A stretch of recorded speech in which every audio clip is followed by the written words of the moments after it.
ଆଜି ଆମେ ଶୁଣିବା ଘରମଣିର କାହାଣୀ। ଥରେ ଘରମଣି ଜଙ୍ଗଲରେ ଚରୁ ଚରୁ ବାଟବଣା ହୋଇଗଲା। ହଠାତ୍ ତା ସାମ୍ନାରେ ମହାବଳ ବାଘଟିଏ ହାଜର ହୋଇଗଲା। ଘରମଣିକୁ କହିଲା, ମୁଁ ତୋତେ ଖାଇବି।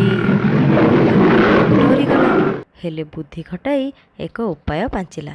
ବାଘକୁ କହିଲା, ଆପଣ ହେଲେ ରାଜା, କେତେ ଜୀବଜନ୍ତୁ ଖାଇ ମୁହଁ ଦାନ୍ତ ଅସନା ହୋଇଯାଇଥିବ।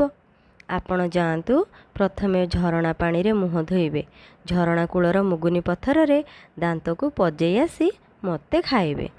ଠିକ୍ କହିଲୁ, କହି ବାଘ ଯେମିତି ଝରଣା କୂଳକୁ ଯାଇଛି, ଘରମଣି ଛୁ ମାରିଲା। ହେଲେ ଯାଉ ଯାଉ ସନ୍ଧ୍ୟା ହେଇଗଲା ଏବଂ ଘରମଣି ଗୋଟେ ଗୁମ୍ଫା ଭିତରେ ଆଶ୍ରୟ ନେଲା। ସେଇଟା ଥିଲା ସିଂହର ଘର।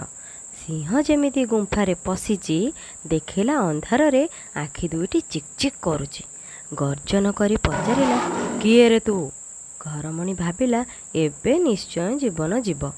ତଥାପି ଏଥର ମଧ୍ୟ ସାହସ ସଞ୍ଚୟ କରି କହିଲା, ମୁଁ ଧପଧପ ରାଜା, ମୋ ସିଂହ ଦିଟା ଗୋଜା।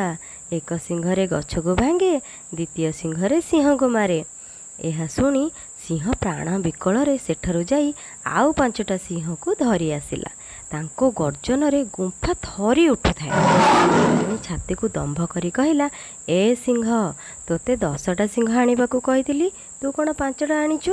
ଆସେ, ତୋତେ ଆଗ ଖାଇବି। ଏହା ଶୁଣି ସିଂହମାନେ ଭାବିଲେ, ଏଇ ସିଂହ ଆମକୁ ଏଠୁକୁ ମାରିବା ପାଇଁ ଆଣିଛି। ଯିଏ ଯେଉଁଆଡ଼େ ପାରିଲେ ପ୍ରାଣ ବିକଳରେ ଧାଇଁଲେ। ସକାଳ ହେବାରୁ ଘରମଣି ଘରକୁ ଫେରିଲା। ନିଜର ଉପସ୍ଥିତ ବୁଦ୍ଧି ଯୋଗୁଁ ଘରମଣି ନିଜଠାରୁ ଶକ୍ତିଶାଳୀ ଜନ୍ତୁଠାରୁ ମଧ୍ୟ ନିଜ ଜୀବନ ବଞ୍ଚାଇ ପାରିଲା। ଏଥିରୁ ଆମେ କ'ଣ ଜାଣିଲେ? ବୁଦ୍ଧି ଥିଲେ ଉପାୟ ଆପେ ଆପେ ଆସେ। ଧନ୍ୟବାଦ।